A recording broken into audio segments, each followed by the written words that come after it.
이 시간 함께 묵상하실 하나님의 말씀은 요한복음 6장 51절에서 54절의 말씀입니다. 나는 하늘에서 내려온 살아있는 떡이니 사람이 이 떡을 먹으면 영생하리라. 내가 줄 떡은 곧 세상의 생명을 위한 내 살이니라 하시니라. 그러므로 유대인들이 서로 다투어 이르되 이 사람이 어찌 능히 자기 살을 우리에게 주어 먹게 하겠느냐. 예수께서 이르시되 내가 진실로 진실로 너희에게 이르노니 인자의 살을 먹지 아니하고 인자의 피를 마시지 아니하면 너희 속에 생명이 없느니라. 내 살을 먹고 내 피를 마시는 자는 영생을 가졌고 마지막 날에 내가 그를 다시 살리리니. 아멘. 우리는 하나님의 말씀을 들어도 머릿속에 넣어둔 채 지적 동의로만 그칠 때가 종종 있습니다. 사실 우리가 하나님의 말씀을 믿게 되는 것도 은혜로서 하나님께서 보는 눈과 듣는 귀 그리고 깨닫는 마음을 주셔야만 가능해집니다. 그러므로 우리는 우리가 가진 신앙이 바리새인들처럼 지식에만 머물지 않고 중풍병 걸린 종을 위해 호소하는 백부장의 믿음처럼 시퍼렇게 살아있게 해달라고 간구하여야만 하겠습니다. 1974년도에 세계적인 베스트셀러가 된 생존이란 책이 있습니다. 이 책의 내용은 눈 덮인 깊은 안데스 산맥 속에 불시착한 비행기 안에서 살아남은 사람들의 처절한 삶을 그린 것입니다.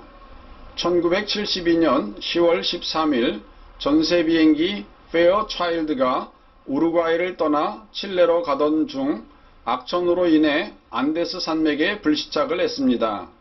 그런데 이 비행기에는 올드 크리스천스라고 하는 15명으로 구성된 아마추어 럭비팀 선수들과 그들의 응원단으로 따라가는 친구 25명, 그리고 승무원 5명 등 모두 45명이 탑승하고 있었습니다. 그중 더러는 불시착 중 즉사하고 나머지는 부상을 입어 눈 덮인 안데스 산맥 위에서 죽어갔습니다. 결국 45명 중 29명이 죽었고 67일간을 끝까지 견디어 구출을 받은 사람은 16명 뿐이었습니다.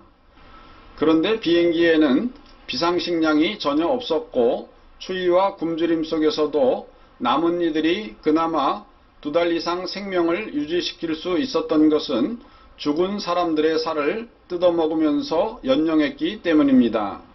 그러다 3명이 산 아래 마을로 내려가 연락하여 마침내 남은 사람들도 구출될 수가 있었습니다. 부상으로 여러 주간을 앓다가 산 위에서 죽은 니코라치 군이 아버지 앞으로 적은 메모에 이런 글이 있습니다. 아버지도 전혀 믿기 어려우실 일이 이곳에서 벌어졌습니다. 죽은 친구의 살을 쪼개어 내는 일입니다. 이것 외에 다른 길이 없으니까요. 저도 이제 오래 살기 어렵다는 것을 알고 있습니다. 내가 죽은 뒤 나의 살이 친구들을 구원하게 되기를 진심으로 바랍니다. 생존한 청년 호세는 로저스 신부에게 이렇게 고백을 했습니다. 저는 학생 시절에 교회에 한 주일도 빠져본 적이 없었습니다. 부모님이나 동네 어른들은 모두 저를 칭찬해 주셨습니다. 그러나 저는 저 죽음의 산 위에서 새로운 것을 깨달았습니다. 그동안 교회에는 다녔으나 하나님의 집에 살지 않았고 신자라는 이름은 가졌으나 사실은 신앙이 없었다는 사실입니다. 저는 눈 덮인 산 위에서 죽음과 싸우며 지금에서야 비로소 하나님의 집으로 돌아왔다는 것을 알게 되었습니다.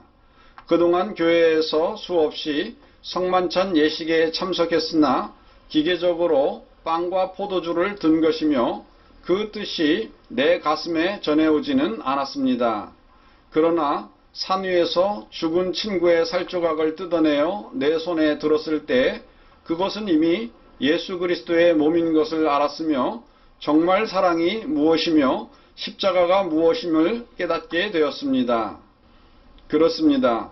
우리가 온갖 아름다운 수사적인 표현을 가져다 붙일 필요도 없이 우리 주님은 우리를 영원한 지옥의 형벌에서 건져내시려고 문자 그대로 자신의 살을 잘라내어 우리의 입에 넣어주시고 그 상처에서 흐르는 피를 받아내어 우리가 마시게 해주심으로 우리를 살려내셨습니다.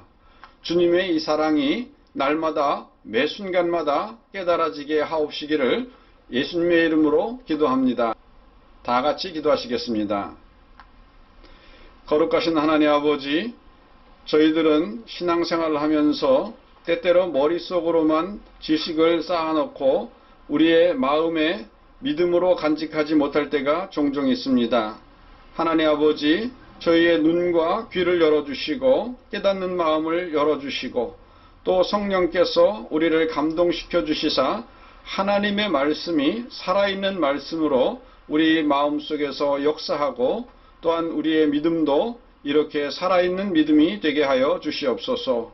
또다시 깨닫사온데 우리를 위하여 죽어주신 하나님의 아들 우리 주 예수 그리스도의 희생과 또 이 아들을 보내신 우리 하나님의 거룩하신 사랑과 이것을 깨닫게 해주신 주의 거룩하신 성령님께 다시 한 번 더 감사를 올립니다.